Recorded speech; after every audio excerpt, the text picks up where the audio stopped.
ప్రభుత్వ రంగ సంస్థల కార్యకలాపాలు లాభ నష్టాలపై కాగ్ నివేదిక రిలీజ్ చేసింది. 2023 మార్చి వరకు పబ్లిక్ సెక్టర్ పనితీరుపై కాగ్ కీలక వ్యాఖ్యలు చేసింది. రాష్ట్రంలో మొత్తం 83 ప్రభుత్వ రంగ సంస్థలు ఉన్నట్లు, వాటిలో 16 సంస్థలు మూతపడినట్లు లేదా లిక్విడేషన్ లో ఉన్నట్లు నివేదిక వెల్లడించింది. ప్రభుత్వ రంగ సంస్థలకు కాగ్ పలు సిఫార్సులు కూడా చేసింది. నష్టాలు ఉన్న కంపెనీల పనితీరును సమీక్షించాలని సూచించింది.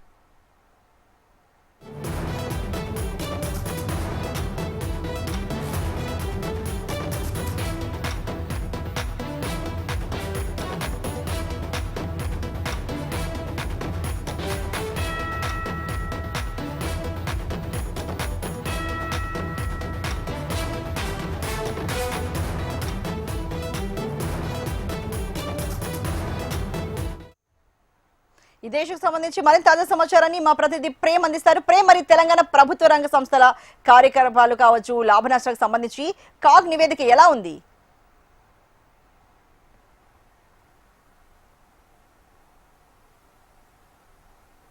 సభలలో కూడా కాగ్ రిపోర్ట్ను ప్రవేశపెట్టారు.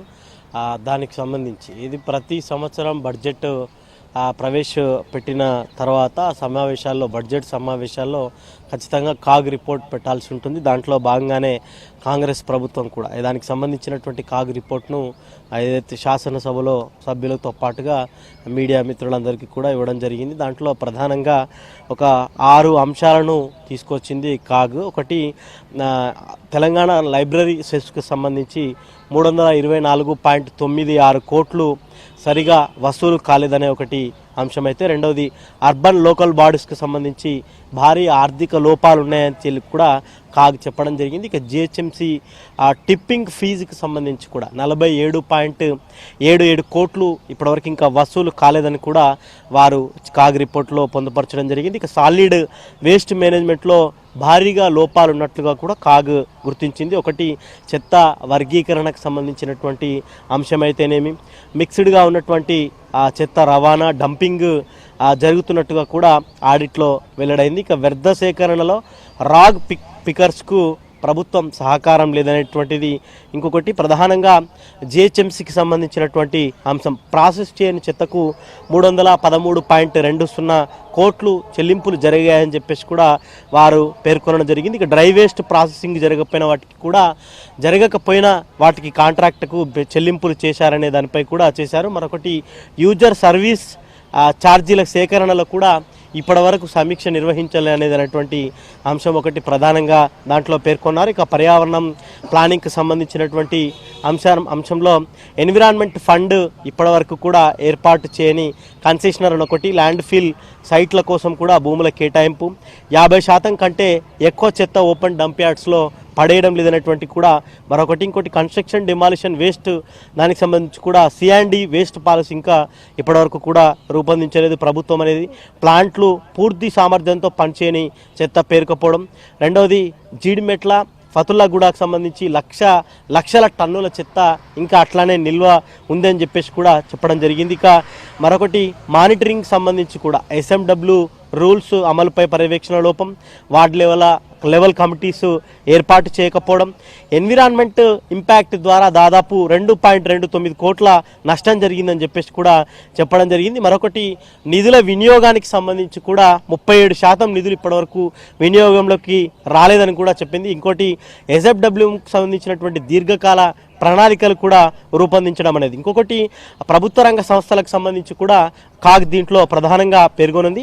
2023 మార్చి వరకు పబ్లిక్ సెక్టార్ పనితీరుకు సంబంధించిన దాంట్లో దాదాపు రాష్ట్రంలో మొత్తం 83 ప్రభుత్వ రంగ సంస్థలు ఉన్నాయి. దాంట్లో మూతపడినవి లేదా లిక్విడేషన్లో ఉన్నట్టు 16 సంస్థలు ఉన్నట్టుగా కూడా చెప్పడం జరిగింది. మరొకటి, 67 పనిచేస్తున్నటువంటి సంస్థలు 49 మాత్రమే ఖాతాలు సమర్పించినట్టుగా కూడా వారు పేర్కొన్నారు. ఇక కేవలం 18 సంస్థల పనితీరు విశ్లేషణే ఇప్పటి వరకు కాగ్ ఆ సంవత్సర కాలంలో తీసుకున్నట్టుగా కూడా చెప్పడం జరిగింది. ఈ 18 సంవత్సరాల్లో కూడా దాదాపుగా 95,204 కోట్లు జరిగినట్టుగా కూడా తెలుస్తుంది. ఈ 18 సంస్థల్లో 11 నష్టాల్లో కేవలం 6 సంస్థలు మాత్రమే లాభాల్లో ఉన్నట్టుగా కూడా చెప్పడం జరిగింది. మొత్తం పెట్టుబడులకు సంబంధించి 98,572 కోట్లుగా నమోదైనట్టుగా కూడా తెలుస్తుంది. ఇక 9 సంస్థలకు సంబంధించినటువంటి నెట్ విలువగా పూర్తి నష్టాలలో కరిగిపోయినట్టుగా కూడా కొంత సమాచారం అయితే అందుతుంది. ఇక సింగరేణి కంపెనీకి సంబంధించినటువంటి దానిపై కూడా సింగరేణి కోల్ కంపెనీపై ప్రత్యేకంగా కూడా చేశారు. ముఖ్యంగా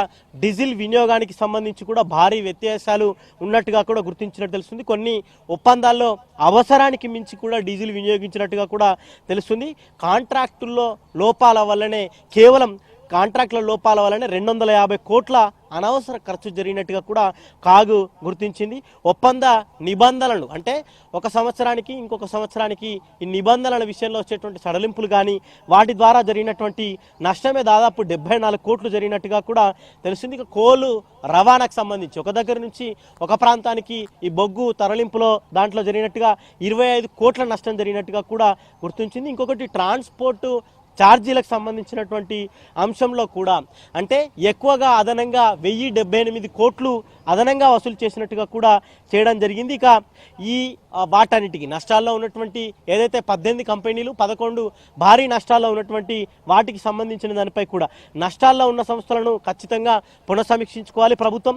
మరొకటి ఖాతాలు ఇంకా తెరవని ఉన్నటువంటి ఏవైతే ఉన్నాయో వాటిని పూర్తి స్థాయిలో చేయాలని చెప్పేసి కూడా వారు కూడా చెప్పడం జరిగింది. ఇంకా కేంద్రం నుంచి నేరుగా స్టేట్ ఏజెన్సీలకు వచ్చేటువంటి నిధుల బదలాయింపుల విషయంలో సివిల్ సప్లైస్ కానీ అగ్రికల్చర్ కానీ ఆరోగ్య ట్రస్టులకు నిధుల పంపిణీ విషయంలో 9,723 కోట్ల నిధులు స్టేట్ అకౌంట్స్లో ప్రతిబింబించాలి ఇంకా కనబడలేదని చెప్పి కాగ్ కూడా వెల్లడించాయి. ఇక బడ్జెట్ విషయానికి వచ్చేసరికి ప్రధానంగా 31,229 కోట్ల నెట్ అదనపు ఖర్చు నమోదైంది. అంటే కేటాయించిన దానికంటే కూడా ఈ మోతాదులో అయిందని చెప్పేసి కూడా వారు చెప్పడం జరిగింది. ఇంకొకటి ఆమోదించిన బడ్జెట్ను మించి ఖర్చు అయింది. అంటే గత సంవత్సరానికి ఇప్పటికీ కనుక గతంలో పెట్టినటువంటి బడ్జెట్ కంటే కూడా ఎక్కువ ఖర్చు అయిందని చెప్పేసి వారు చెప్పడం జరిగింది. 7 గ్రాంట్లలో 2 అప్రాప్రియేషన్లో అధిక వ్యయం అంటే 7 ఎక్కువగా ఖర్చు అయ్యాయని చెప్పేసి కూడా వారు చెప్పడం జరిగింది. దీంట్లో రెవెన్యూ సెక్షన్లో భారీగా అదనపు ఖర్చు నమోదైనట్టుగా కూడా వారు గుర్తించారు. ఇక ఫిజికల్కి కానీ పబ్లిక్ డెబ్ట్ సెక్షన్లో ఒకటి 10,000 కోట్లు అయితే 2 20,000 కోట్లకు సంబంధించినటువంటి మొత్తం ఖర్చు 1,42,000 కోట్లు దాటిందని చెప్పేసి కూడా వారు చెప్పారు. ఇక FRBM లక్ష్యాలకు సంబంధించి కనుక మనం చూసుకుంటే షాక్ అని చెప్పింది. ఇంకోటి రెవెన్యూ సర్ప్లస్ లక్ష్యం -9,420 కోట్లు revenue. Right Prem, thank you so much.